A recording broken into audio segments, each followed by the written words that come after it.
बना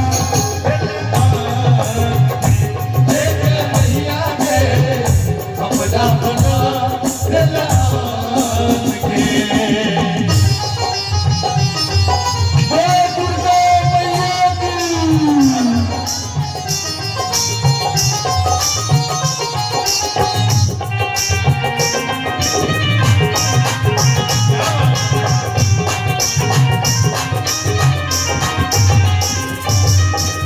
जहिना शरीर की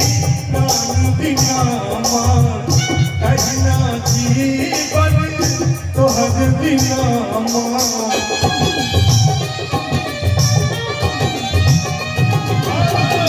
जहिना शरीर की प्राण बिना मान कहिना जीवन तोहर बिना मान जहिया सहारा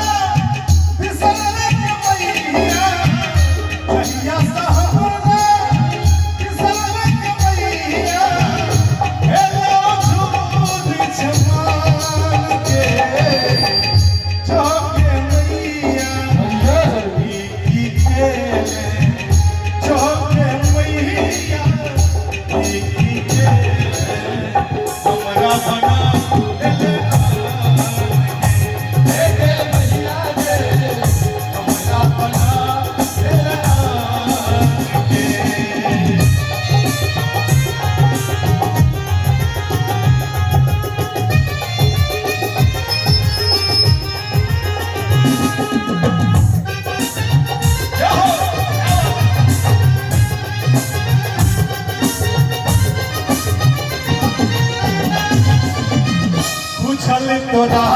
छो हमर ने दोसर एक सहारा और ने दोसर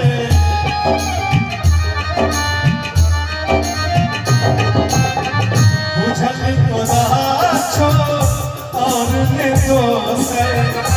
एक सहारा और ने दोसर चाहिए सकून